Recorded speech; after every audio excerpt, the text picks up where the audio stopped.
नमस्कार दोस्तों, स्वागत है आप सभी का के जे ओपन माइक के इस पटल पर। दोस्तों, हाजिर हूँ मैं आज फिर से हिंदी कविता लेखन पर आधारित कार्यशाला की द्वितीय श्रृंखला में। जो दर्शक हमारे साथ पहले बार जुड़ रहे हैं उनको मैं बताना चाहती हूँ, ये एक ऐसी कार्यशाला है जिसमें हम आपको कविता लेखन के संबंधित कुछ महत्वपूर्ण बिंदुओं व जानकारियों से अवगत कराते हैं। और मेरे साथ इस कार्यशाला में जो कवित्री हैं भाग लेती हैं और आप लोगों को हिंदी काव्य लेखन के बारे में बताती हैं, वो है बहुमुखी प्रतिभा की धनी सीमा वर्णिका जी। तो दोस्तों, पिछले बार कविता के सामान्य परिचय के साथ साथ हमने बात की थी तुकांत और अतुकांत रचनाओं पर। तो आज हम उसी से आगे अपनी कार्यशाला शुरू करेंगे। तो सबसे पहले मैं मंच पर आमंत्रित करती हूँ कवित्री सीमा वर्णिका जी को। नमस्कार सीमा जी, स्वागत है आपका हमारे नमस्कार। इस पटल नमस्कार। पर। हाँ, कैसी हैं धन्यवाद। सीमा और जी? उपस्थित जितने भी हम लोगों से जुड़े हुए लोग हैं सभी का हार्दिक अभिनंदन करते हैं। जी, आपसे भी हमसे दर्शक। बहुत बहुत जी, अभिनंदन। धन्यवाद सीमा जी। और दर्शक हमसे जुड़ रहे हैं। तो सीमा जी, पिछले बार की कार्यशाला हमारी बहुत अच्छी रही, लोगों को बहुत पसंद भी आई और हमने बात की थी तुकांत और अतुकांत को लेकर। जो दर्शक जी हमसे जी। जुड़ रहे हैं उनसे मैं एक बार फिर ये निवेदन करना चाहूंगी, आग्रह करना चाहूंगी कि जरूर एक अपने पास पेपर और पेन रखें, क्योंकि सीमा जी बहुत छोटी छोटी चीजें आपको बताती हैं, कविता लेखन के बारे में बताती हैं। आप अगर उन्हें अपने पास लिख कर रखेंगे तो बार बार आपको ये वीडियो नहीं देखना पड़ेगा, और आप अगर कुछ कविता लिखने जा रहे हैं तो जल्दी से अपनी जो नोट किया है उसको देख सकते हैं। तो ये आप जरूर करिए। तो सीमा जी, हम लोग जहाँ पर हमने पिछले बार कार्यशाला समापन किया था कार्यशाला का, वहीं से शुरू करते हैं। हमारी बात जी हुई थी बिल्कुल। तुकांत और अतुकांत रचनाओं पे। और तब आपने एक गृह कार्य, क्योंकि मस्ती की पाठशाला है तो गृह कार्य जो दिया था वो एक पंक्ति दी थी कि सांझ अब ढलने लगी है। इस जी पर हमने लोगों की रचनाएं मांगी थी कि आप लोग लिखिए, तो फिर हम बात करेंगे कि कहाँ पर क्या उसमें सुधार हो सकता है या अपनी ओर से वो क्या उसको बेहतर कर सकते हैं। तो तभी हमारे एक दर्शक ने एक पंक्ति का इसमें लिखा था कि सांझ अब ढलने लगी है, बात अब बनने लगी है। थोड़ा सा पहले बनने और ढलने पर बात करिए तो फिर मैं आगे चलूं। तुकांत अगर हम रचना की बात करते हैं। तो इन्होंने लिखा सांझ अब ढलने लगी है, बात अब बनने लगी है। तो अच्छा। उसमें बनने लगी है, चल तो जाएगा तुकांत, लेकिन सुंदर काव्य सौंदर्य और उस साहित्य के दृष्टिकोण से देखते हुए अगर इन्होंने ढलने के साथ चलने, फलने या पलने, मलने इस टाइप का कोई जलने। तुकांत लिया होता तो कविता, हाँ जलने, कविता और खूबसूरत हो जाती। इस तरह के तुकांत जो है वो स्वीकार तो कर लिए जाते हैं, लेकिन वो कविता में वो मजा, वो सौंदर्य नहीं आता। तो एक्चुअली सीमा जी, जब कोशिश मेरे यही पास जो करनी रच चाहिए कि हाँ, जो सुंदर सुंदर तुकांत तो यही होता कि जो ढलने लगी है तो हम उसके साथ जलने लगी है, पलने लगी है। जैसे इस टाइप का हम कोई शब्द प्रयोग या इस तरह करते, जैसे हमने एक अपनी लाइन में किया है, सांझ अब ढलने लगी है, दूरियां खलने लगी।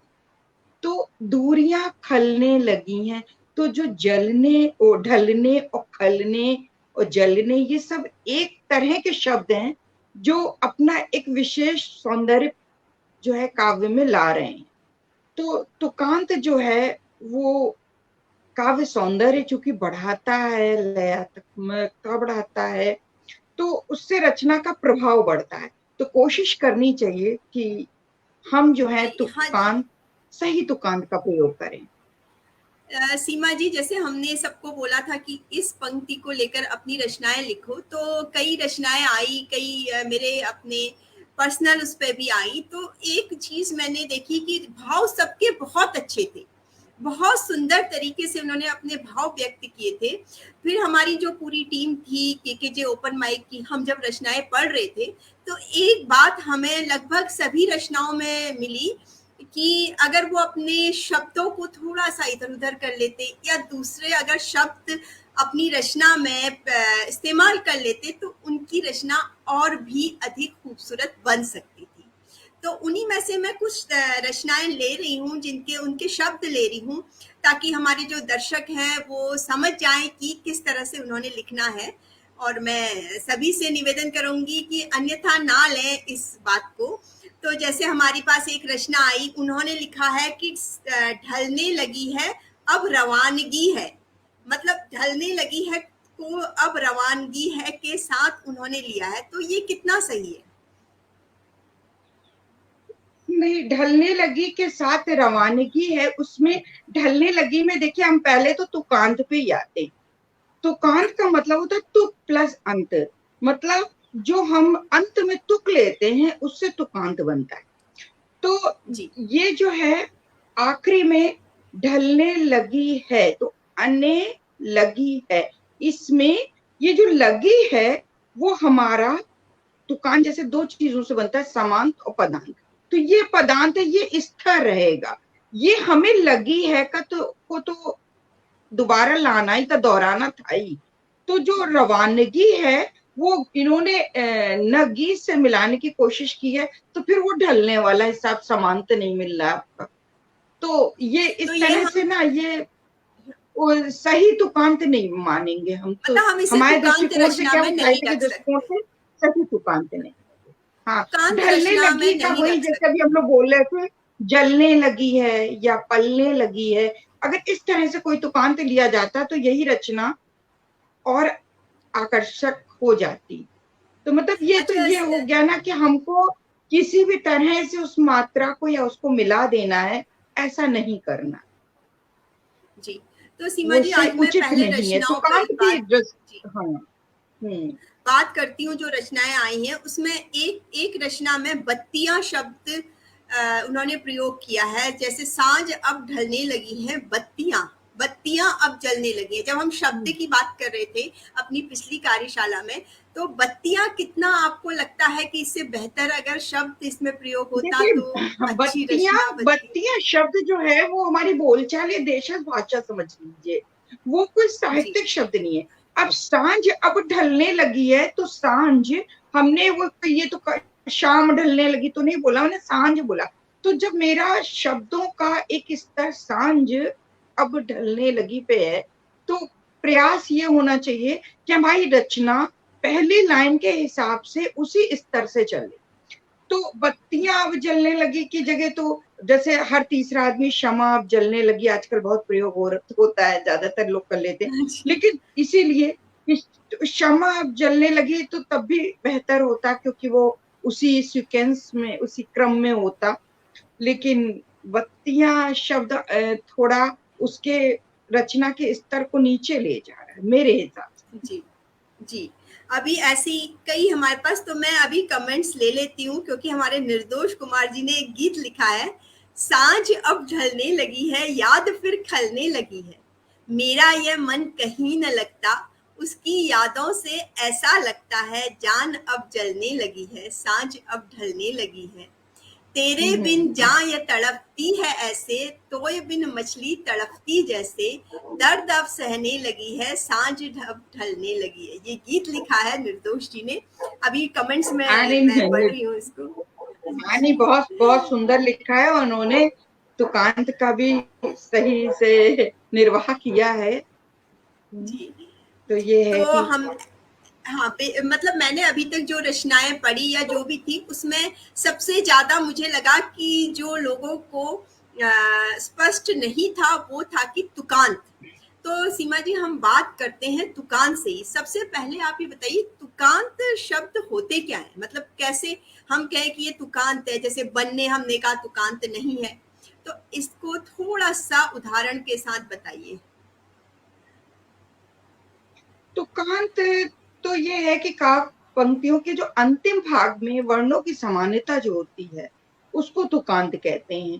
तुक जी प्लस अंत, जो अंत में तुक मिलाया जाता है, जो एक बोलने में जो हम लोग एक सा स्वर निकलते हैं जिन शब्दों के, उससे क्या होता है, तुकांत से जो हमारी रचना होती है उसका मतलब काव्य सौंदर्य बढ़ता है, लयात्मकता बढ़ती, गेयता बढ़ती है।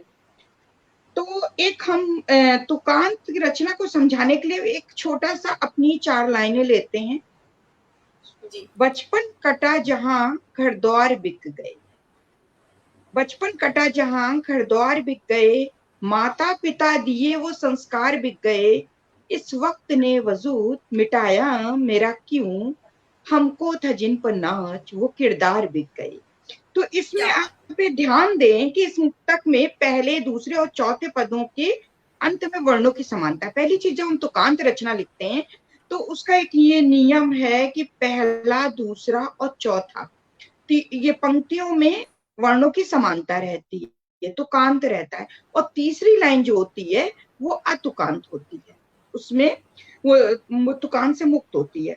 तो इसमें हमने एक चीज देखी कि बचपन कटा जहां घर द्वार बिक गए, इसमें हमने देखा बिक गए, माता पिता के दिए संस्कार, वो संस्कार बिक गए, इस वक्त ने वजूद मिटाया मेरा क्यों, हमको था जिन पे नाज वो किरदार बिक गए। तो इसमें हमने देखा बिक गए, बिक गए, बिक गए, तीनों लाइनों में, मतलब पहले, दूसरे और चौथे लाइनों में बार बार आ रहा है, उसकी पुनरावृत्ति हो रही है। और इसमें हमने ये देखा कि आर की पुनरावृत्ति हो रही है, द्वार, संस्कार, किरदार। तो इसमें जो ध्वनि निकल रही है आर। तो अब आता है कि तुकांत जो शब्द होते हैं वो जो बनते हैं वो ये आपके 2 पदों से बनते हैं। जी, तो वो पद बता उसमें हो दीजिए। जाता है हाँ ये हाँ, पद, तो वो जो पद पद होते हैं बताने से समांत। जी, हाँ हाँ, बताइए। पद बताने से पहले सीमा जी, मैं आपको बीच में रोक रही हूँ। तुक और तुकांत, ये दो शब्द हम लोग सुनते हैं सामान्य भाषा में कि तुक, समान तुक वाले शब्द और तुकांत, इसको थोड़ा सा बताइए कि ये तुक और तुकांत में क्या अंतर है। हाँ, जैसे तुक होता है, तुक वाले शब्द होते हैं जैसे रात, बात, घात, इस तरह के जो शब्द हैं वो तुक वाले शब्द होते हैं। तो हमको रचना लिखने से पहले शब्द ज्ञान भी अपना बढ़ाना चाहिए कि अगर हम रचना लिखने जा रहे हैं और हम कोई तुक वाले शब्द ले रहे हैं, जैसे मान लिया हमने पहली लाइन में लिया यही कि सांझ अब ढलने लगी है, तो मेरा इसमें ढलने शब्द जो आ रहा है, लगी है तो हमारा रिपीट मतलब पुनरावृत्ति होगी होगी। अब ढलने शब्द आ रहा है तो मुझे रचना लिखने से पहले कोशिश करनी चाहिए कि ढलने की लय वाले शब्द, तुक वाले शब्द, हम उनको पहले चयन करके रख लें, उसके बाद हम उसको रचना में समाहित करें, तो हमारी रचना लिखना भी आसान होगा और रचना जो है वो तुक के आधार पर चलेगी।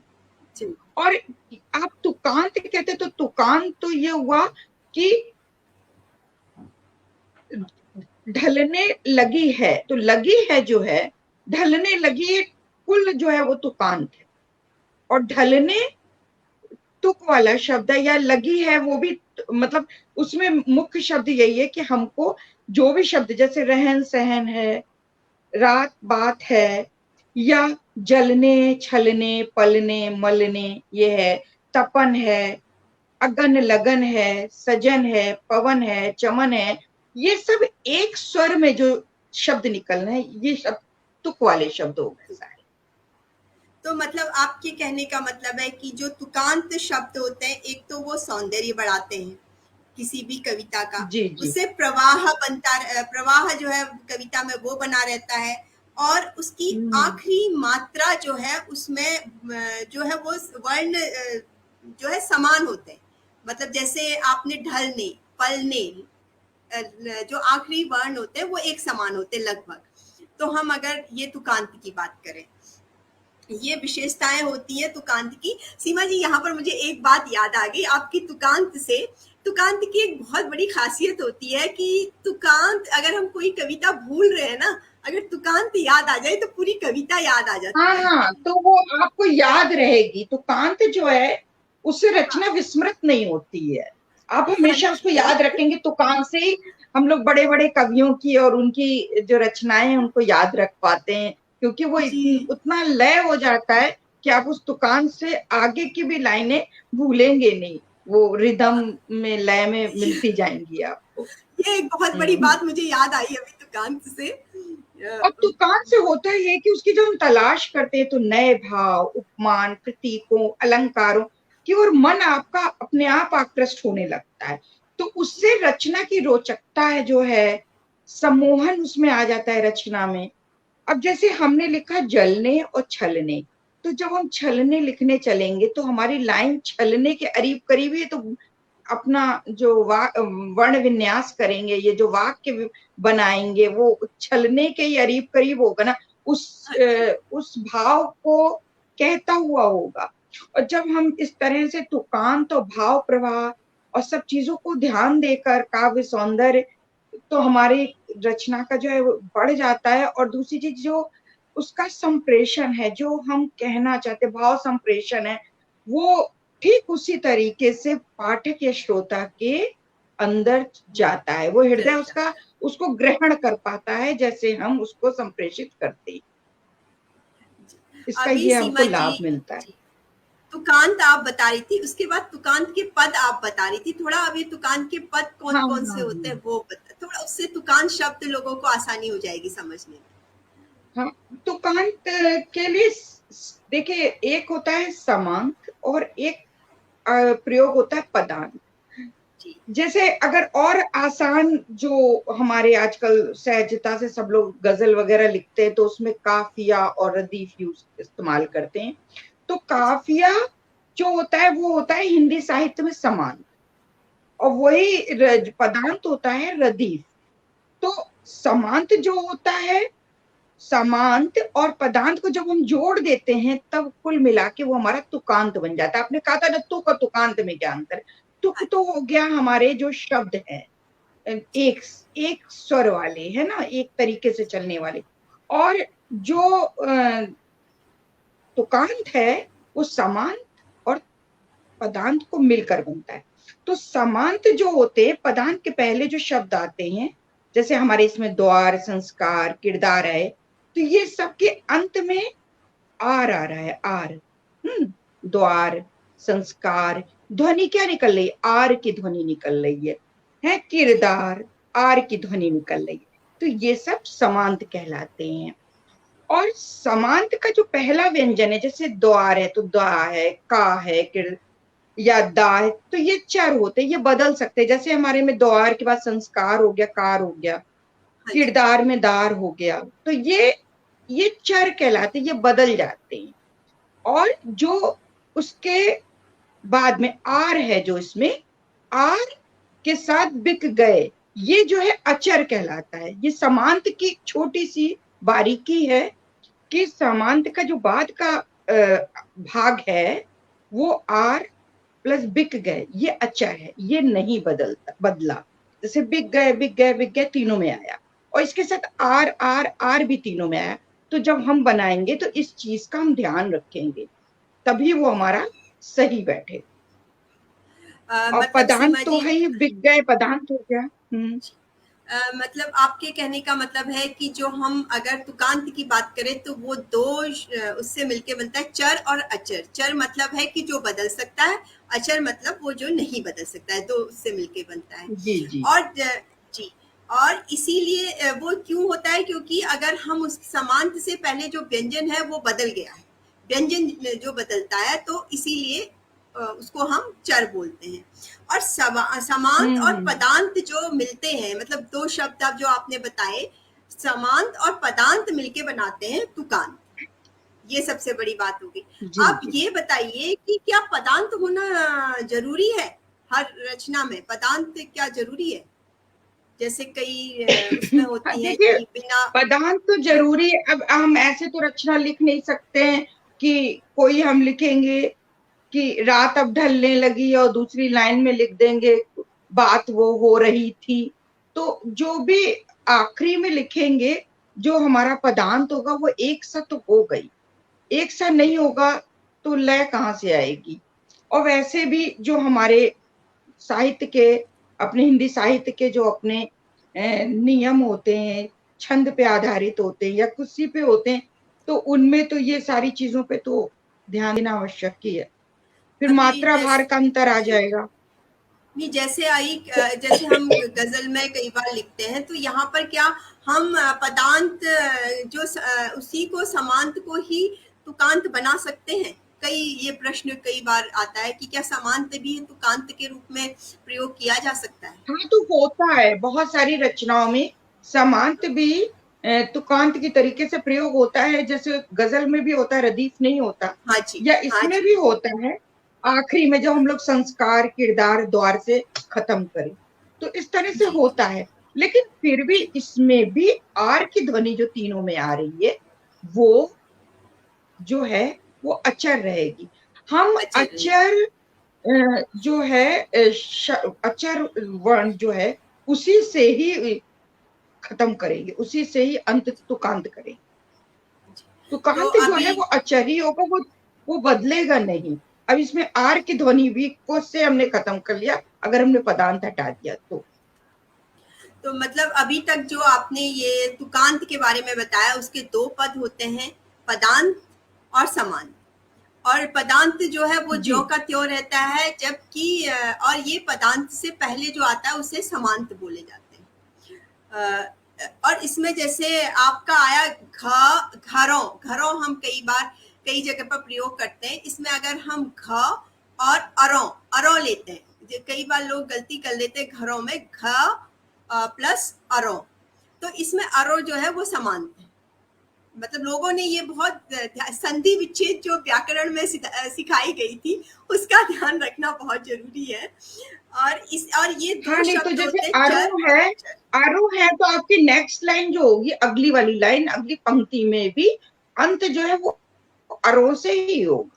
ही ये चीज का होगा जैसे ध्यान रखना आपने, होगा। हाँ, समांत जो है आपने वो आपका, संस्कारों, उसका जो दूसरा भाग है वो अचर रहेगा। ये एक बहुत बड़ी बात है। और पदांत होना जरूरी नहीं है, समांत ही कई बार तुकांत का काम कर सकता है। अब समांतक शब्द है, जैसे घर प्लस रौ, ये समांतक एक जो मिल गए, तो शब्द जब मिल जाते हैं समांत और पदांत जब मिले तो समांतक शब्द बना देते हैं घरों। तो जब हम तुकांत तो वाली इसमें रचनाएं जो लिखना आपका है। घा है, ये पहला व्यंजन जो है घा, ये तो हाँ, चर है, ये बदलता रहेगा। लेकिन जो अरों है, वो ये नहीं अचर बदलेगा, है और ये नहीं बदलेगा। नहीं ये बदलेगा। आपका अचर है और ये यही रहेगा। तो आप मतलब रचना में मनमानी नहीं कर सकते, इस बात का आपको ध्यान रखना जरूरी है। हमारे संजीव सिंह जी पूछ रहे हैं कि क्या कविता में भी हर पंक्ति का बहर मापनी में होना जरूरी है? मापनी में तो होना ही चाहिए। मापनी में अगर होता है तो गेता आती है, काव्य सौंदर्य बढ़ता है। लिखने को तो आजकल लोग नई कविता में कुछ भी नहीं लिख रहे हैं, लेकिन रचना में मापनी होने से कविता की जो पंक्तियां वो संतुलित भी रहती हैं। कभी कभी हम लोग देखते हैं कि एक छोटी पहली लाइन छोटी, बड़ी दूसरी लाइन बहुत बड़ी हो गई, फिर तीसरी लाइन छोटी हो गई। भले ही उसमें वो तुकांत मिला रहे हों, लेकिन ये असंतुलन कविता के सौंदर्य को खराब करता है। हालांकि वो हम लोग के हिसाब से तो हम उसको कविता ही नहीं मानते हैं कि आपने कुछ भी लिख दिया। नहीं, मापनी मापनी तो का मतलब भी है कायदे से जी। मापनी तो जरूरी है। और मापनी तो मापनी का जरूरी मतलब भी है। है आपको मात्रा, एक स्केल दे, मापनी, हाँ हाँ। स्केल दे हर रहे हैं, आपने हर उसी चीज पर का अपना एक लिखना है। शिल्प होता है। हाँ, जी, शिल्प होता है। जब हम शिल्प के अनुसार चीज लिखते हैं तो वो खूबसूरत दिखती है। एक छोटा सा एग्जाम्पल ले लीजिए कि जैसे मेरे पास बहुत सारे मोती हैं और हम एक उसको एक बाउल में, किसी कटोरे में भर के रख लेते हैं या एक प्लेट में भर के रख लेते हैं। वो देखने में तो जरूर रंग बिरंगे मोती अच्छे लगेंगे, लेकिन जब हम उसको किसी धागे में पिरो के और उसको जेवर का, गहने का रूप दे के गले में धारण कर लेते हैं, तो उसकी वही सौंदर्य जो है वो द्विगुणित हो जाती है, कई गुणित हो जाती है। तो वही चीज है, जब हम किसी चीज को शिल्प के आधार पे, नियम के अनुसार पे, या फिर मात्रा भार के आधार पे सब चीजों को, नियम को, शिल्प को ध्यान रख के लिखते हैं, तो उसका सौंदर्य जो है वो स्वतः ही बढ़ जाता है। बिल्कुल बिल्कुल, नहीं, आपने वैसे तो बहुत हम फ्री हैं, अपनी भावा व्यक्ति चिल्ला के करे, हंस के करे, बोल के करे, रो के करे, गा के करे, कोई फर्क नहीं पड़ता। लेकिन अगर आप साहित्यकार हैं, साहित्य साधक हैं, साहित्यकार नहीं, साहित्य साधक हैं, तो आपको नियमों को का अभ्यास करना चाहिए। नियम के अनुसार रचना करना एक अपना अलग गुण है, और उसका अपना एक अलग सौंदर्य, वो आपको अलग श्रेणी में खड़ा कर देता है, बजाय एक भीड़ से अलग करता है आपका ये अभ्यास। जी। तो इसलिए अ, नियम आना भी चाहिए और जानना भी चाहिए। बिल्कुल। पूजा जी कह रही है गीत लिखने के नियम पर भी कुछ चर्चा कीजिएगा। बिल्कुल पूजा जी, हम धीरे-धीरे उसी ओर बढ़ेंगे। तो हम अभी जो हम बेसिक से शुरू कर रहे हैं, तो जल्दी ही हम गीत तक भी पहुँचेंगे।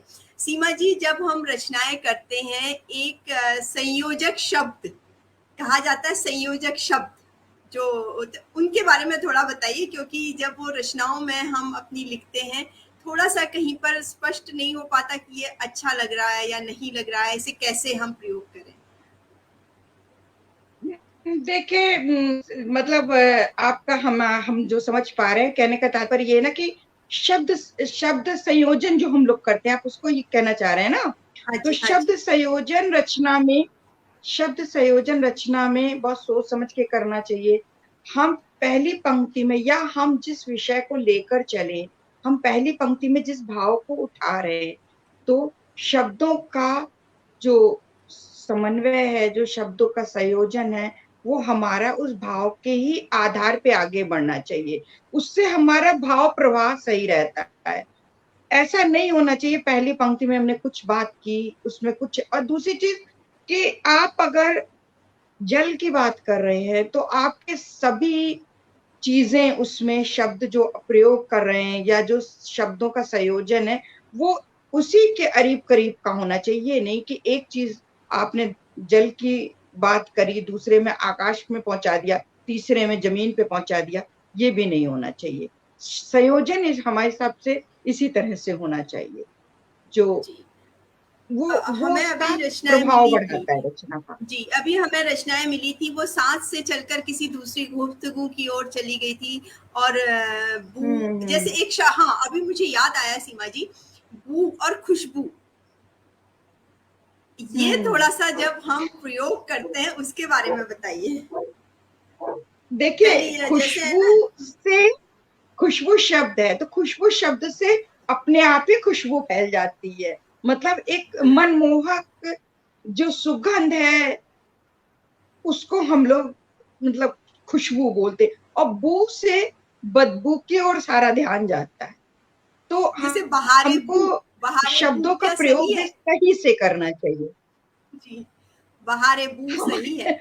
अब हम उर्दू उर्दू का उतना अधिक मुझे ज्ञान, गहरा ज्ञान नहीं है, लेकिन मेरे हिसाब से तो मतलब जो उसका प्रभाव छोड़ रहा है, सौंदर्य। वो बहुत अच्छा तो नहीं है। उसका प्रभाव हाँ, जो है तो वो सकारात्मक नहीं जा रहा है, वो खुशबू की ओर नहीं जा रहा है। बहारों से खुशबू आनी चाहिए, वो बू आने लगी, लग रहा है कुछ सड़ा गया है।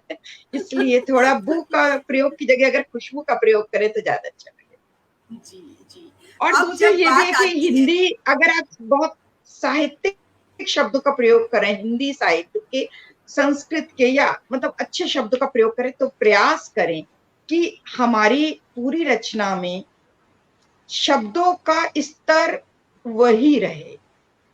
शब्दों का स्तर जी, भी आप लगभग एक सा रखें तो अच्छा लगे। अब अब जैसे उन्होंने सांझ अब ढलने लगी, बहारे बू लिखा, तो वो उसने शब्दों ने दूसरी दिशा पकड़ ली। तो ये चीज का भी ध्यान रखना चाहिए।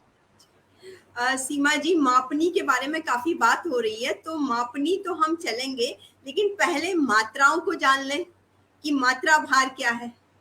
तो उस बारे में थोड़ा बताइए कि मात्रा भार कैसे हम लोग पहले निकालें। जी जी जी।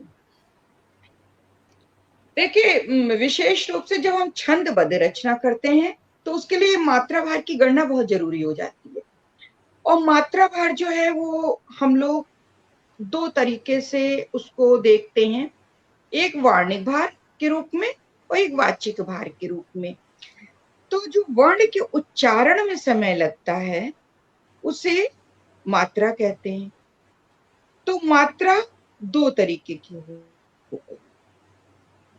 एक हो गई लघु और एक हो गई दीर्घ।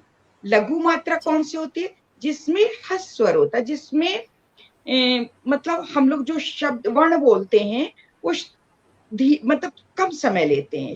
उसको अगर इंग्लिश में बोला जाए शॉर्ट साउंडिंग लेटर्स होते हैं, जो मतलब बहुत कम समय लेते हैं बोलने में। और जो दीर्घ होते हैं वो ज्यादा समय लेते हैं, उसमें जोर देना पड़ता है। तो जो इस तरह से जो बोलने वाले हैं लघु और दीर्घ, उस स्वर के हिसाब से हम उनको उनका विचार करते हैं कि कौन, मतलब मात्राएं लघु और दीर्घ दो रूप में। लघु मात्रा एक होती है और दीर्घ मात्रा दो गिनी जाती है। हिंदी साहित्य में एक और दो मात्रा का विधान है। जी। तो मतलब आपने कहा तो इसी मात्रा तरह भार एक, हाँ, वार्णिक और वाचिक। वार्णिक मतलब जो वर्ण लिखे गए, जैसे विकल। अगर हम वार्णिक बात करें तो विकल में 1+1+1, ये 3 मात्राएं आ गई। अगर हम वाचिक में अगर इसको मतलब उच्चारण के साथ करें तो विकल, कल एक साथ आ हम्म। रहा है, 1+2, मतलब रहा तो वो 3 ही, लेकिन हमने उसको कल को 2 उच्चारण जब हमने नहीं किया तो जैसे हमने वाचिक। हमने जैसे बोला विकल, तो विकल में वी में तो थोड़ा समय लगा तो वो एक हो गया। और हाँ, कल, कल ने ज्यादा समय लिया तो वो दो हो गया। और जब हम एक इसका साथ वार्णिक बोला। भार देखेंगे, वर्ण के अनुसार देखेंगे, तो इसका भार हो जाएगा 1 1 1। जी, मतलब जी। वाचिक भार हो गया 1 और 2 और वार्णिक भार हो गया 1 1 1। 1 1। इस तो तरह से हम ये लोग उसको ध्यान गिने। रखना बहुत जरूरी है। कई शब्द ऐसे होते हैं कि जिनमें इस तरह की मतलब उच्चारण के साथ बदलती रहती है मात्राएं, वो हम आगे चलते हैं। तो इसमें सीमा जी, जब हम मात्रा भार गिनने की बात कर रहे हैं तो एक होता है अनुनासिक, जिसको चंद्र बिंदु कहा जाता है। उसकी मात्रा कैसे गिने? जी जी। अनुनासिक जो होता है वो उसकी मात्रा एक ही रहती है। उसकी जी। मात्रा जैसे चंद्र बिंदु होते हैं, जैसे अंगना है या या चांद। आपका आंगन है ना। तो हम्म, अंगना, आंगन और अंगना में आग के ऊपर चंद बिंदी लगी हुई है, इसमें एक मात्रा हो गई। और आंगन में बड़ा आ है तो बड़ा आ तो वैसे भी दीर्घ हो गया। तो हाँ, अभी अगर जैसे लघु स्वर जो होते हैं, हम इसके पहले ये थोड़ा बताना चाहेंगे कि पहली चीज तो अक्षर जो है वो व्यंजन और स्वर से मिलके बनते हैं, ये तो सभी जानते हैं, ठीक है ना। बिल्कुल। अक्षर का जो हम लोग अक्षर बनाते हैं, तो स्वर हो गए आ से अंगा तक के और व्यंजन हो गए का से ज्ञा तक के। ये हम लोग जी, सब शुरू में प्रारंभिक हिंदी में पढ़ के आते हैं। लघु स्वर जो होते हैं एक मात्रा वाले होते हैं, जिसमें आते हैं आ ई उ री और चंद बिंदु वाले, जो आपने अनुनासिक बोला, ठीक है। जी, और दीर्घ स्वर आते हैं दो मात्राओं वाले, जिसमें ई, बड़ी, ऊ, ओ, औ, अंगा, आहा, ये सब दीर्घ स्वर दो मात्रा वाले होते हैं। लघु जी, व्यंजन, लघु जो व्यंजन होते हैं उनमें एक मात्रा होती है। जैसे हमने का में आ जोड़ दिया तो वो का एक मात्रा, का में ई जोड़ दिया की, छोटी, छोटा का में छोटी ई की मात्रा है तो एक मात्रा। का में उ जोड़ दिया छोटा उ तो उ, वो भी एक मात्रा। और का में अगर ने री जोड़ दिया, तो हम ये बता रहे हैं कि हमने ये जो स्वर जोड़े हैं इन सबसे जुड़ के का, जैसे हम लिखते हैं का में जब री की मात्रा नीचे लगाते हैं घूमी हुई इस तरह से, तो उसके वो लघु में ही गिना जाता है, उसकी एक मात्रा होती है, ठीक है। जी, इसी तरह हम दीर्घ व्यंजन पे जब आते हैं, का प्लस बड़ा आ तो का हो गया, तो उसकी मात्रा दो हो गई। अब वो अधिक समय ले रहा है। का में बड़ी की मात्रा की हो गया, दो मात्रा। उ दो मात्रा, के दो मात्रा, कै दो मात्रा, को दो मात्रा, कौ दो मात्रा, का, का के ऊपर एक बिंदी लगी हुई है, अंग की 2 मात्रा, और का के आगे हलंत लगा हुआ, 2 डॉट लगे हुए, तो उसकी मात्रा 2 होगी।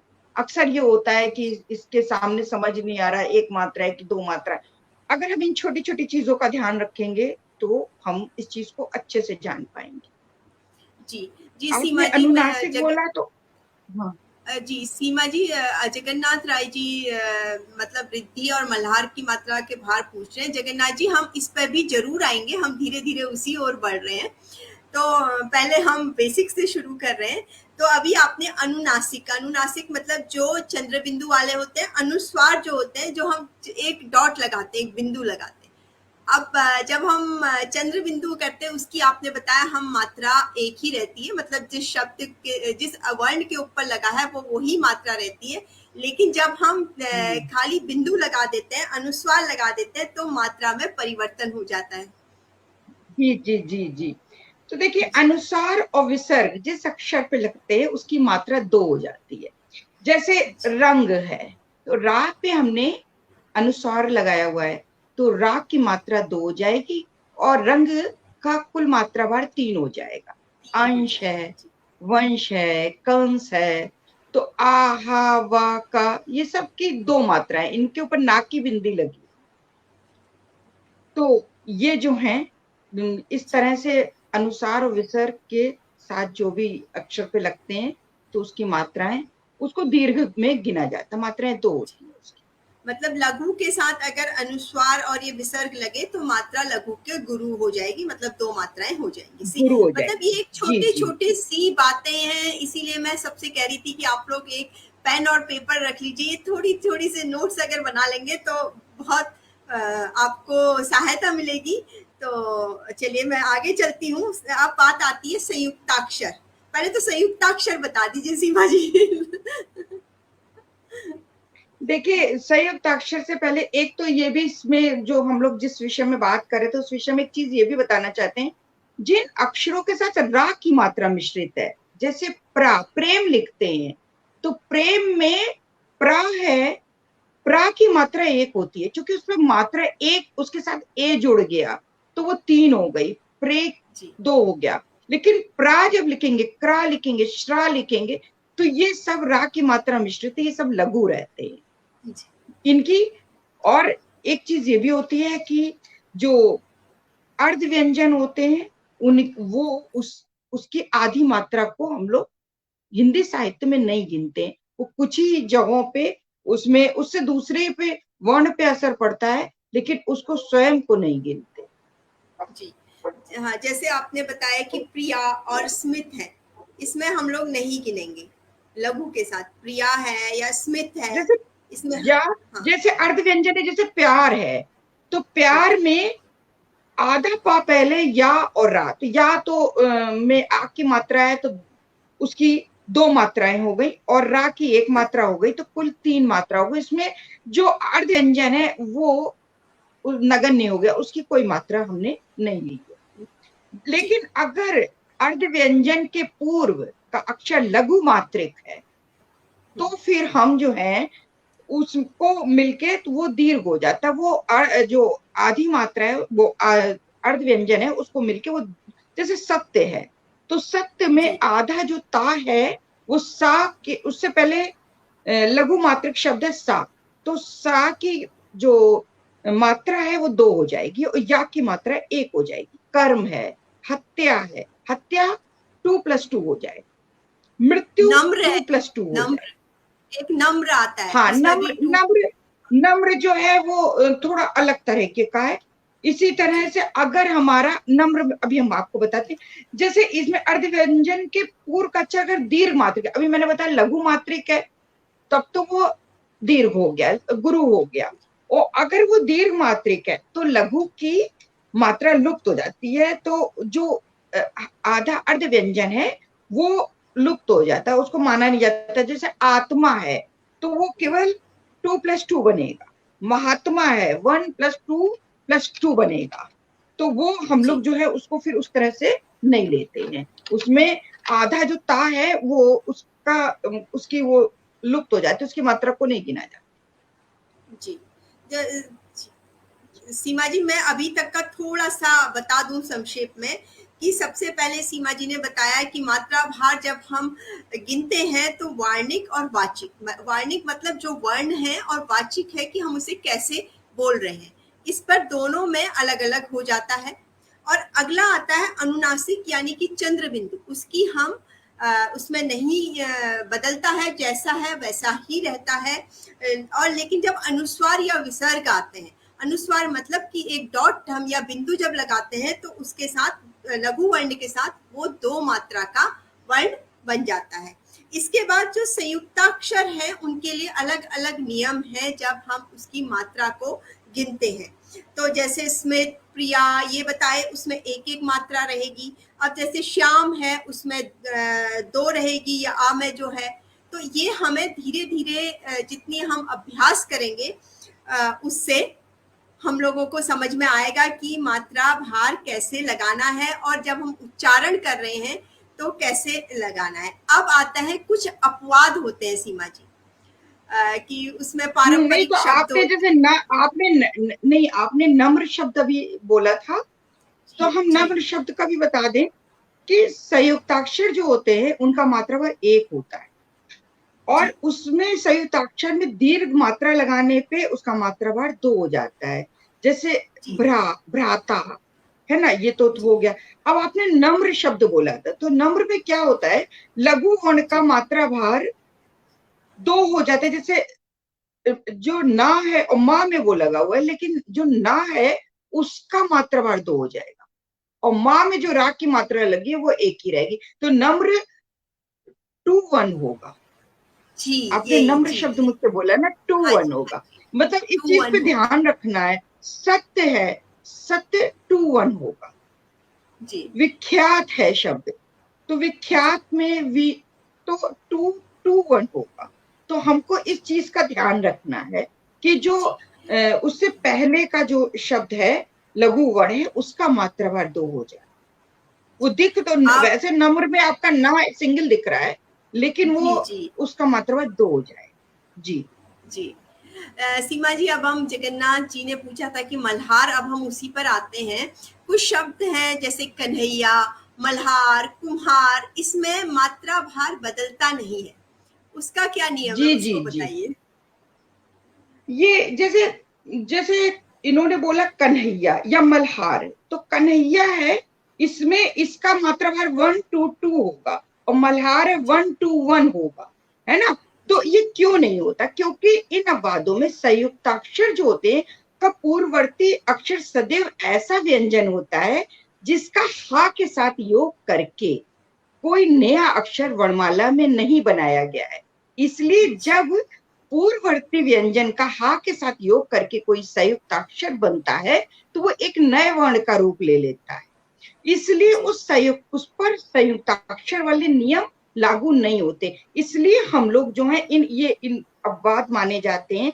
तुम्हें है, तुम्हारा, तुम्हारी, तुम्हारे, ये सब में 1-2-2, जिन्हें 1-2, जिन्होंने जी 1-2-2, जी कुम्हार 1-2-2, कुल्हाड़ी 1-2-2।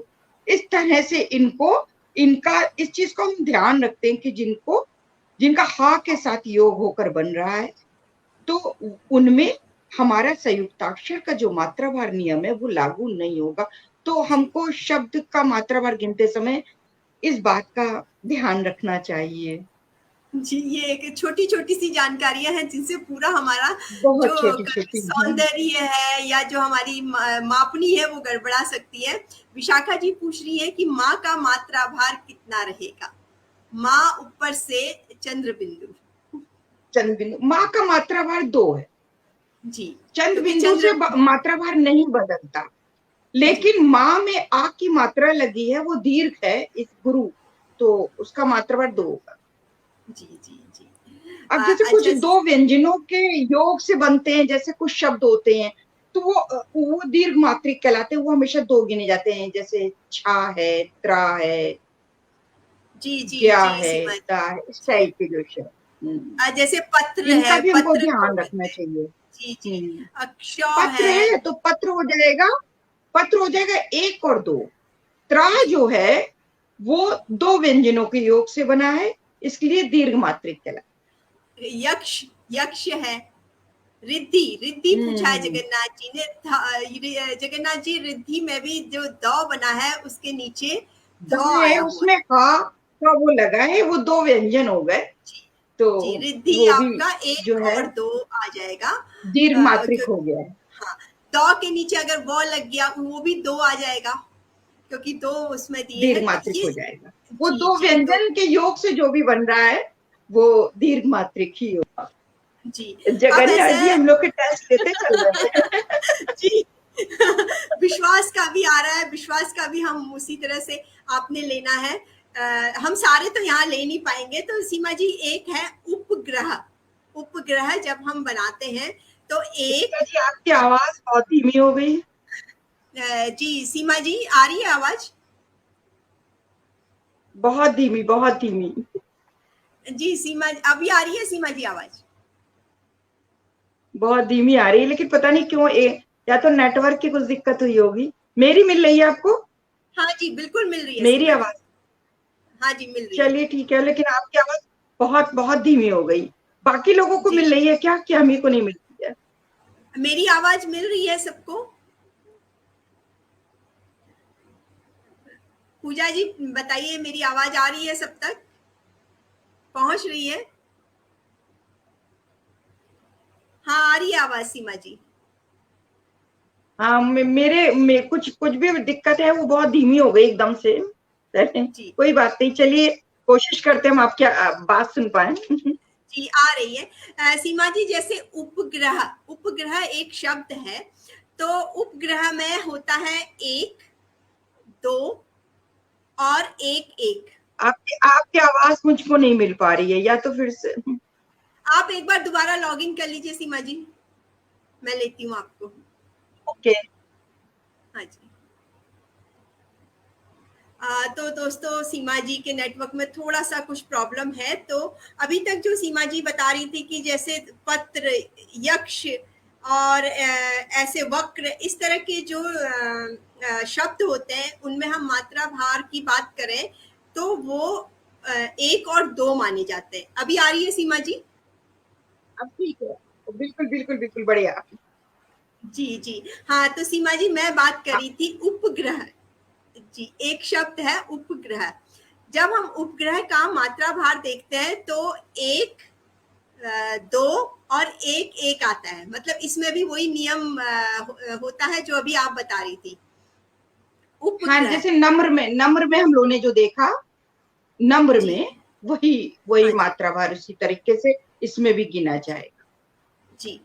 तो मात्रा भार की तो हमने ये बातें की सीमा जी की, मात्रा भार जब हम गिनते हैं हमें बहुत सारे नियम और बहुत सारी छोटी छोटी बातों को ध्यान में रखना पड़ता है जब और नहीं, हम हम लोगों लिख। को ना गजल वगैरह भी लिखना है या कुछ भी है, तो वाचिक भार और वार्णिक भार पे भी बहुत ध्यान देना चाहिए, क्योंकि जी उसी हिसाब से ही हमारी मापनी या आपकी जो बहर होती है वो बनती है। वाचिक भार और वार्णिक भार हमको पता होना बहुत जरूरी है। वाच भार जी अलग होता है और वार्णिक भार अलग अलग होता जी मतलब अब हम वो जो वार्णिक भार है उसमें तो चलिए आपको बिल्कुल ये पता है, स्पष्ट है कि हमने ऐसे ऐसे लेना है। लेकिन जब हम वाचिक भार की बात करते हैं तो उसके लिए थोड़ा अभ्यास की जरूरत हो सकती है, ये मैं मानती हूँ सीमा जी। है। आपकी आवाज फिर जा रही है, पता है मेरा तो नेटवर्क सही आ रहा है, मेरी आवाज आपको मिल रही है ना क्लियर? हाँ जी बिल्कुल मिल रही है सीमा जी। हम दोनों की आवाज तो आ रही है सभी को। अम, आपकी आवाज इतनी ज्यादा धीमी हो जा रही है कि मेरी तो वॉल्यूम भी फुल है। या तो हम फिर से 1 सेकंड फिर से करते। ईयरफोन ले लीजिए। तो सीमा जी अभी बता रही थी कि जब हम वर्णिक मात्रा भार लेते हैं तो हमें वर्ण के आधार पर जो हमने अभी नियम सीखे उसके हिसाब से हमें मात्रा भार लेना है। लेकिन जब हम वाचिक मात्रा भार लेते हैं तो ये बहुत जरूरी है कि आप उच्चारण का विशेष ध्यान रखिए, क्योंकि उच्चारण की वजह से मात्रा भार इधर उधर हो सकता है। बिल्कुल बिल्कुल। जी जी। तो सीमा जी ये तो था मात्रा भार और मात्रा हमने कैसे देखनी है, वर्ण की, फिर शब्द की मात्रा तक कैसे पहुंचना है। अब जो हमारे दर्शक हैं वो मापनी की बात कर रहे थे, क्यों ना मापनी पे आ जाया जाए कि मापनी आखिर है क्या जिसकी इतनी बातें होती है, गजल में भी, दोहों में भी, चौपाई में भी, सब जगह।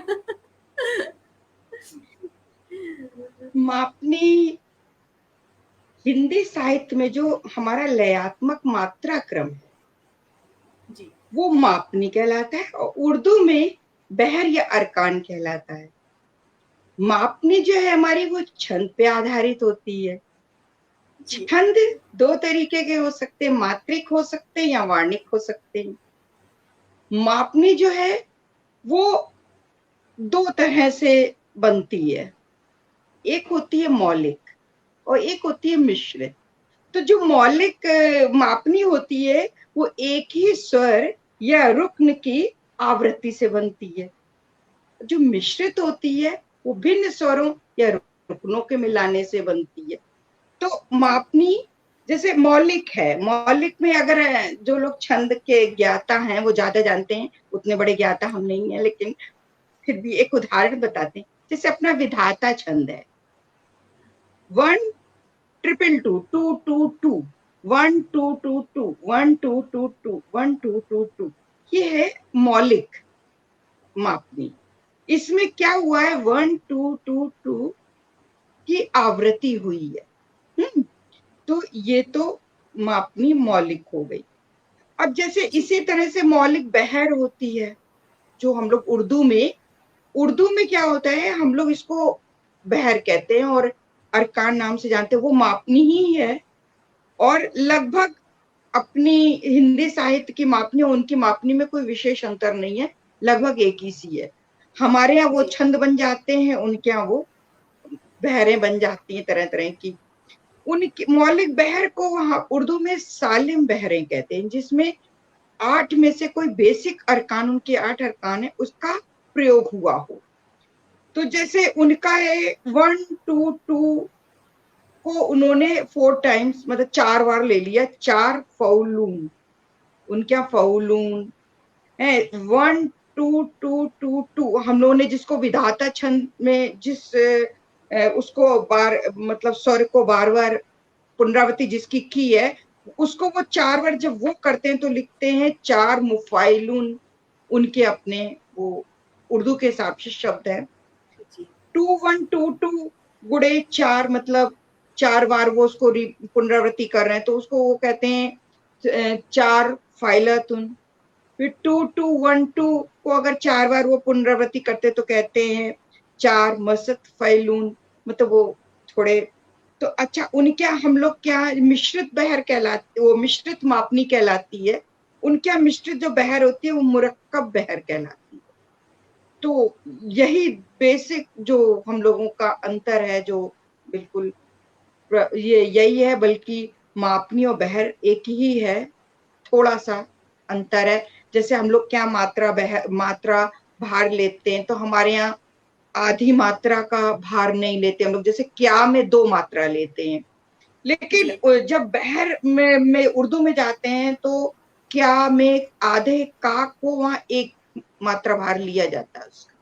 तो कुछ इसी तरह से वहां पे क्या होता है कि बोलने पे आधार पे निर्भर करता है कि अगर कोई शब्द का स्वर जो है वो धीमा जा रहा है, तो भले ही वो दीर्घ वहां पे गुरु लिखा हो, आ की मात्रा है, लेकिन उसका मात्रा पतन होता है। तो ये सब कोई छोटी छोटी चीजें हैं, जब हम लोग इसके गजल हाँ, और उसके बाद में ले डिटेल में लेंगे जाएंगे इसको। जी तब तब वो हम लोग देखेंगे इसको। जी सीमा जी, एक होता है कि जब हम मापनी या बहर जो भी करते हैं अंक पर आधारित होती है, उसे अंकावली कहते हैं। मतलब जैसे 1 2 या जो भी, जो अभी आपने बहर बताई, और एक होता हाँ, है उसकी लय पे।1 2 2 2 है। हाँ हाँ, हाँ हाँ लय पे। हाँ हाँ। तो मतलब उससे उसको आप। उसको उस तरह से वो लोग कर लेते हैं, जैसे गा, उन्होंने गा या ला के रूप में लिख लिया उसको, हाँ हाँ कि जी मतलब जैसे हमने अभी लिया 1 2 2 2, 3 बार टू है ना, तो उन्होंने हाँ जी कहा उसको अगर हमने ला के लुका ला और फिर ला ला ला, इस तरह से 3 बार कर दिया, तो उससे उसकी वो ध्वनि जो निकलती है वो लय बनती, लय ला पता ला चल ला गई। ला ला, ला ला ला मतलब ला ला उसको, ऐसे बनकर। हाँ मतलब वो हम्म। गुरु है, लघु है, इससे पता चल गया। इसी से मुझे पता हाँ, सीमा जी मतलब वो जो ध्वनि का उतार चढ़ाव है वो उसकी लय बनाता है। जी। एक आपको मतलब तो काफी कुछ हमारे यहाँ वो लय होती है। मुझे एक गाना याद आ रहा है, टन टना टन, मतलब घंटी की आवाज, जो घड़ी की आवाज, टन टना टन टन टन तारा। एक मतलब वो, उससे हम समझ हाँ, पा तो रहे हैं कि वो वो भी एक क्या तरह है। से हाँ, मतलब काफी कुछ कहाँ ऐसे है, दीर्घ हो कहाँ लघु हो रही है। जैसे हम्म, कौवे की काऊ काऊ, और इस तरह से मतलब उसमें हमें समझ में आ जाता है कि लय वो कैसे जानी है। हमारे हिंदी भाषा में तो बहुत सारी चीजें इसी तरीके की हैं। जानवरों की आवाजें सारी बताई गई हैं और लगभग उस आवाज का जब आप प्रयोग करते हैं तो एक आपके सामने वो जानवर की छवि आ जाती है कि हाँ, ये उसी के बारे में बात हो रही है। आपने काव काव बोला तो आदमी काव काव नहीं सुनेगा, उसको उसके दिमाग में तुरंत कौवे की इमेज आ जाएगी कि हाँ, ये कौवे की बात कर रहे हैं। नहीं, आपने इमेज से बात किया तो अब हमारी जो हिंदी कविता है उसमें इमेज या बिंब, जिसको इंग्लिश में जी इमेज जी। बोलते हैं, उसका भी बहुत हमारे यहाँ प्रयोग कवियों ने किया है, खास तौर पे जो छायावाद के कवि है। तो ये बिंब क्या है, बिंब का मतलब कैसे हम अपनी कविता में बिंब का प्रयोग करें, ये भी चलते चलते बता दीजिए। बिंब का ये कि बिंब का मतलब होता है हम किसी भी चीज को मूर्त रूप प्रदान करें, अपने भाव को मूर्त रूप प्रदान करें। ये एक तरह से हिंदी साहित्य में कविता की एक शैली है। और जी हिंदी कविता में समय के साथ विषय बदले, वस्तु जीवन दृष्टि बदली, दृष्टिकोण बदला, और उसी तरह से इसके नए नए बिंब के आयाम आए। तो जी बिंब जो है वो कई तरह से इनको लिया जाता है, जैसे दृश्य, श्रव्य, स्वाद है, स्पर्श है। मतलब वो इंद्रिय जो होता है आपका भाव, वो केंद्रित भाव होता है इंद्रिय, जैसे कि हम उसको कैसे महसूस करते हैं। आपको दुष्यंत कुमार की वो लाइनें याद होंगी, हो गई पीर पर्वत सी पिघलनी चाहिए, इस हिमालय से कोई गंगा निकलनी चाहिए। तो जब पीर पर्वत सी की बात होती है तो आपको, जब आप पीर दर्द की बात करते हैं तो आपको पर्वत जैसी बड़ी वो इमेज बनने जाती है, महसूस उसकी हो रही उसकी है। छवि बन जाती है। हाँ, तो जी बिंब का यही काम है। बिंब जो है वो आपकी कविता में जो आपका भाव है उसको मूर्त रूप प्रदान कर देता है, और बिंब जी से जो है काव्य सौंदर्य कई गुना बढ़ जाता है। और आपने जी बताया कि छायावाद में तो इसका बहुत प्रयोग किया गया। प्रयोग तो इसका हमारा हिंदी साहित्य में प्राचीन काल से हो रहा था, लेकिन जी क्या था कि वही घिसे पिटे बिंब जब चलते रहते हैं तो वो उनका मजा खत्म हो जाता है। तो लोग नए नए बिंब लाते रहते हैं, उनका प्रयोग करते रहते हैं। उससे जो है वो हमारी जो काव्य रचना होती है उसकी उत्कृष्टता बढ़ जाती है और उसका जी सौंदर्य बढ़ जाता है। और जी पढ़ने वाले के मन में जो भाव है वो मूर्त रूप में पहुंच जाता है, उसको समझ में आ जाता है कि कोई क्या कहना चाह रहा है। जी तो जी ये है। वैसे तो बिंब का विधान जो है वो काफी बड़ा है, उसके बहुत सारे वो हैं। तो कभी हम लोग बिंब पे अलग से चर्चा करते हैं जी तब बिल्कुल, क्योंकि उसके। बिंब सौंदर्य तो कविता में चार चांद लगा देता है। उस पे हम जरूर बात जी करेंगे जी सीमा जी। तो मैं अभी, हमने जो मापनी या बहर से जो हमने आगे हम ले गए अपनी कार्यशाला को, उसके बारे में थोड़ा संक्षेप में बता देती हूँ। आपने बताया कि मापनी और बहर एक निश्चित पैमाना है जिसके अंदर रह के हम अपनी रचना लिखते हैं। वो अगर हम गजल की बात करें तो उसमें भी उसके कुछ निश्चित नियम हैं, और अगर हम अपने हिंदी साहित्य में चाहे वो दोहा चौपाई जो भी है, उसके कुछ निश्चित नियमों के आधार पर हम उसको लिखते हैं। और उसमें है जैसे कि अगर हम गजल जो है 32 बहर होती है तो उसमें उसी तरह से हम लिखते हैं, और उसमें जो पूरी गजल एक निश्चित बहर पर ही होती है। अब यहाँ पर सीमा जी एक चीज के लिए मैं आपसे पूछना चाहूंगी। कई लोगों को ये लगता है कि गजल तो एक निश्चित बहर पर है, लेकिन जब वो दोहा लिखते हैं तो उनमें वो इस चीज का ध्यान नहीं देते हैं कि दोहा के जो अलग अलग चरण होते हैं, उसमें भी एक निश्चित तरह से लिखना होता है। ये नहीं कि 13-11 लिख लें। ऐसा दोहे में दोहा ये अगर होता है हम, कि दोहा जो है वो एक, दोहे में मात्रा तो है कि 13-11 है, लेकिन उसके साथ दोहे का शिल्प भी होता है। तो जो शिल्प होता है तो वो अगर हम छंदों का प्रयोग शिल्प के आधार पे करेंगे तो छंद हमारे सही भी बनेंगे और उनका सौंदर्य भी बना रहेगा, उनका गहता लयात्मकता भी बनी रहेगी। तो हमको छंदों का प्रयोग और बहुत सारी चीजें छोटी छोटी हैं कि वो तो जब पर्टिकुलर छंद पे बात की जाए तब उनके बारे में विचार विमर्श हो जी सकता है। तो उनका जी शिल्प पे ध्यान देना बहुत जरूरी है। जैसे गजल पे बहर पे ध्यान देना जरूरी है, वैसे दोहा या कोई भी छंद हो तो उसमें उसके शिल्प पे ध्यान देना जरूरी है। ये शिल्प नहीं, अगर अत्यधिक दो जरूरी। ये जी, दोहा लिखते समय ये ध्यान देना जरूरी है कि हम शुरुआत कैसे कर रहे हैं और हर चरण का हम उसको कैसे पूरा कर रहे हैं। ये नहीं कि हमने कुछ भी लिख दिया, हमने 5 मात्रा वाले से शुरू किया और हमने लघु के बजाय गुरु पे, क्योंकि उसमें गेयता नहीं आएगी जब हम उसका प्रॉपर विधान या सही नहीं, तरीके उसके से उसे दो नहीं लिखते। उनके और भी छोटे छोटे नियम होते वो हैं, उन बाद में। सभी हाँ नियमों का जी। ध्यान रखना चाहिए। हाँ, जी। तो और कि कहाँ दूसरा गुरु का हमारे, प्रयोग हो रहा है, कहाँ अंत लघु से हो रहा है। तो ये अभी हमने मापनी की बात करी, तो मापनी हमारे अगर हम हिंदी साहित्य की बात करूं तो उतनी ही जरूरी है जितना गजल या मुक्तक हम लिखते हैं। हम मापनी या बहर पे जो चलते हैं उसी तरह से वो हम बाद में आप लोगों के साथ इस बारे में बात करेंगे कि मापनी जब हम दोहे के 13-11 के अंदर भी और क्या है उसमें हम बाद में बात करेंगे।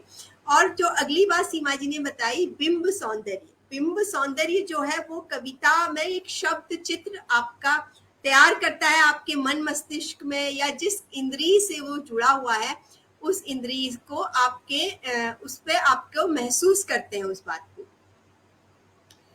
तो ये तो था सीमा जी इसका। और अगर मैं अपनी वो बात करूं तो सीमा जी, मैं छायावाद इसीलिए बोला कि छायावाद मैंने इतना पढ़ा है, उसमें महादेवी वर्मा के सांध्य गीत में बिंब सौंदर्य दिखता है। और एक वो है अरुण यह मधुमय देश हमारा, जहां पहुंच अनजान क्षितिज को मिलता एक सहारा। तो इस तरह के छायावाद की बहुत सारी चीजें जिसमें आपको बिंब सौंदर्य मिलेगा। और सीमा जी से मैं ये जरूर निवेदन करूंगी कि एक बार जरूर बिंब के बारे में भी वो हमें जानकारी दें। तो सीमा जी, आज जो हमारा समय तो हो ही गया है, तो आप आज की जो कार्यशाला है उसके बारे में अगर कुछ कहना चाहें तो आपका स्वागत है। उसके बाद हम आज के जो हमारे पिछली हमने जो होमवर्क या गृह कार्य दिया था उसके विजेता का नाम भी बताएंगे सभी को। नहीं तो आपकी आवाज फिर से बहुत धीमी हो गई है, लेकिन फिर भी हम ये कह रहे हैं कि अगर हम लोग मतलब जो आज की कार्यशाला में जैसे हम लोगों ने तुकांत, मात्रा, भार वगैरह पे पूरा केंद्रित हमारा रहा आज का, तो हम जी ये चाहेंगे परिचर्चा जब इससे संबंधित थी तो लोगों को कुछ भी आप ऐसा एक सृजन के लिए कुछ भी ऐसा दे दें हम लोग, जो लोग मात्रा भार पे ध्यान रखते हुए कुछ सृजन करें, तो आगे हम लोग देखेंगे कि हम लोग कितने हम सफल हो पाए अब आप उन सबको अपनी बात बताने में, या लोगों ने कितना समझ पाया, हमें अभी कितने सुधार की जरूरत है, उनसे ज्यादा हमें अपने कितने सुधार की जरूरत है, हम ठीक से जी। बता पा रहे हैं, नहीं बता पा रहे हैं। इस चीज को जानने के लिए कुछ ऐसा होमवर्क, गृह कार्य औरों को भी दे दें जिससे कि हम लोगों का भी जी आकलन हो सके कि हम लोग अपने जी कार्य में कितना सफल हैं। बिल्कुल सीमा जी, तो सबका गृह कार्य तो यह है कि आप लोग 24 मात्राओं की कोई भी सम तुकांत रचना लिखिए। उसमें मात्रा भार हर पंक्ति में 24 का होना चाहिए। और आप हमारे यहीं पे अपने कमेंट्स बॉक्स में या फिर यूट्यूब में जब हमारा ये अपलोड हो जाता है उसके कमेंट्स बॉक्स में डाल सकते हैं, ताकि हमें भी पता रहेगा कि किस तरह से हमारी कार्यशाला जा रही है, या हमें आगे और किस तरह से इसे ले जाना है, किस बात में ज्यादा जोर देना है, किस बात को हमने ज्यादा अच्छी तरह से और आप लोगों तक पहुंचाना है। तो आज की कार्यशाला तो के समापन का समय भी हो गया है, लेकिन उससे पहले सीमा जी हमारे जो हमें सर्वश्रेष्ठ रचना जिनकी हमें लगी पिछले गृह कार्य में, उनका नाम ले लेती हूँ। वो है कवि अमीर दास बरमैया जी, गूंज साहित्यिक नाम से लिखते हैं। और उनकी रचना भी मैं पढ़ देती हूँ हमारे जो दर्शक हैं अमीर दास जी ने तुकांत रचना लिखी है। सांझ अब ढलने लगी है, पीर पिघलने लगी है। आप देखिए तुकांत में ढलने और पिघलने। सांझ अब ढलने लगी है, पीर पिघलने लगी है, मीत से होगा मिलन, सुधियां मचलने लगी है। रात का धुंधल का मैं दीप शिखा बन आ जाना, उड़ तमस को चीर प्रेम लौ जलने लगी है। ये अमीर दास जी की तुकांत रचना थी। सीमा जी कैसी लगी आपको? बहुत अच्छी। इन्होंने मतलब एकदम सही तुकांत का प्रयोग किया है और चर अचर दोनों का बहुत ध्यान से प्रयोग किया है। ठीक है जी। अच्छा, अब इनकी जो अतुकांत रचना है वो भी मैं सुना देती हूँ। सांझ अब ढलने लगी है उन्मुक्त आकाश से, लौट चले हैं नीड़ पर युगल प्रेम के पंछी। दूर क्षितिज की लालिमा लिए समर्पण भाव, एकात्म करने अस्तुत आतुर सागर की बाहों में। तो ये थे अमीर दास बरमैया जी, जिन्होंने बहुत सुंदर रचना लिखी।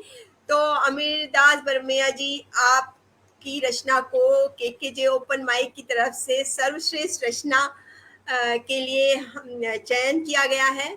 आपको बहुत बहुत बधाई। सीमा जी, चलते चलते एक बात मैं अमीर दास आपसे, जी जब को मैं बहुत बहुत बधाई मेरी तरफ से। जी सीमा जी, अभी सभी मैं जब लोग अमीर ऐसे दास प्रयास करिए, कल हो सकता है आपका नाम हो। बिल्कुल बिल्कुल। सीमा जी, चलते चलते मैं आपसे एक प्रश्न पूछती हूँ, क्योंकि अमीर दास जी की रचना पढ़ते पढ़ते मुझे ये ध्यान आया।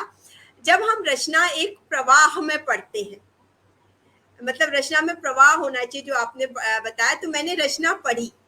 लेकिन कई बार लोगों को क्या होता है, लोगों को पसंद आता है कि गीत गाते हुए ही रचना बोलनी है। कि ये कितना वो है, मतलब किस तरह से आप लेती हाँ, हैं इस तरह ये से? बात अक्सर सुनने में आती है कि आप को गुनगुनाते हुए लिखिए तो वो बहर में या अपने आप ही वो स्वर में आ जाएगी। तो लिखने वाले बहुत सारे लोग लिखते हैं, लेकिन कायदा तो यही कहता है कि आप मात्रा, भार और मापनी को ध्यान करके लिखें, रचना में अपने आप गैता आ जाए। नहीं, जरूरी है कि मेरा गा तो के ही मानना रचना ये। प्रस्तुत की जाए। गा के ही रचना प्रस्तुत की जाए, जैसे गजल नहीं जरूरी है, नहीं, गा ये के कोई ही प्रस्तुत। आवश्यक नहीं है। जी प्रस्तुतिकरण आप भावपूर्ण तरीके से करें, गाना ही जरूरी नहीं है। हमारे मानना है कि कवि जो है वो कोई गीतकार नहीं होता। उसको उसको कोई संगीत का ज्ञान नहीं, वो सारे गामा नहीं जानता। तो कवि कोई गीतकार नहीं, कवि भावाव्यक्ति करता है। वो अपने भाव से अपनी रचना को जितने अच्छे तरीके से कह सकता है, उसका जो भावपूर्ण अभिव्यक्ति है, वही उसकी जो संप्रेषण शक्ति है, वही जो मतलब जरूर आवश्यक है। ना कि उसको बहुत, आप क्या होता है, बहुत सारे लोग फिल्मी गानों पे पैरोडीज बना देते हैं, उसी तरह का गाना बना दी, अपनी कुछ रचना हेर फेर के शब्द बना दी और उसको आपने गा दिया। वो भले ही सुनने में अच्छी लग रही हो, सब कुछ हो, लेकिन साहित्य के दृष्टिकोण से उस रचना का कोई बहुत स्तर नहीं हो। जी। बाकी नहीं, बहुत बहुत धन्यवाद सीमा जी, आपने बहुत अच्छी बात बताई कि जरूरी नहीं है कि गा के ही रचना प्रस्तुत करो। आपकी रचना अगर भावपूर्ण है, उसको सही आपने मापनी में लिखा है, सही शब्द संयोजन के साथ लिखा है, तो वो रचना जरूर दर्शकों को उनके दिल से दिल तक पहुंचेगी, ये मानना है। और जरूरी है, आप कई मुक्तक होते हैं जो गेय नहीं होते हैं, उन्हें आप सीधे तरीके से भी प्रस्तुत करिए। तो आज की कार्यशाला सीमा जी बहुत अच्छी रही। मैं उम्मीद करती हूँ जो हमारे दर्शक हमसे जुड़े थे, काफ़ी दर्शक जुड़े थे, उनको भी यह पसंद आई होगी। तो बहुत बहुत धन्यवाद सीमा जी, आपने इतनी अच्छी जानकारी दी, इतनी अच्छी बातें बताई। तो निश्चित ही हमारे जो दर्शक हैं इसका लाभ उठाएंगे और अपनी रचनाओं को और बेहतर बनाएंगे। तो बहुत बहुत धन्यवाद सीमा जी। धन्यवाद सभी को, फिर से नमस्कार, शुभ संध्या।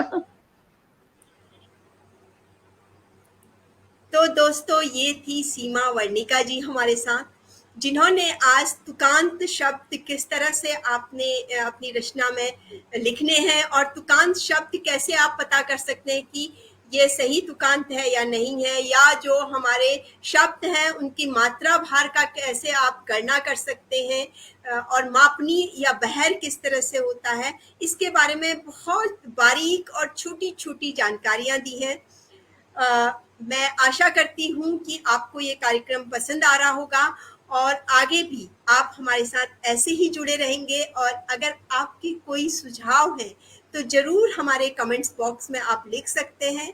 साथ ही मैं अमीर दास बरमैया जी को एक बार और अपनी टीम की ओर से बहुत बहुत धन्यवाद देती हूँ, और आप सबसे भी ये आग्रह करती हूँ कि आप जो भी ये कार्यशाला है या कार्यशाला से जो भी संबंधित आपको थोड़ी बहुत लेखन के लिए हम लोग निवेदन करते हैं, अनुरोध करते हैं, ज़रूर लिखिए, क्योंकि उससे हमारा भी हौसला बढ़ता है, हमें भी सीखने को मिलता है। तो अगली कार्यशाला तक मैं आपसे विदा लेती हूँ इस गृह कार्य के साथ कि आपने 24 मात्रा की पंक्ति की एक सम तुकांत रचना लिखनी है, और मुझे इंतजार रहेगा आपकी रचनाओं का। अगली कार्यशाला तक के लिए अनुमति दीजिए। नमस्कार।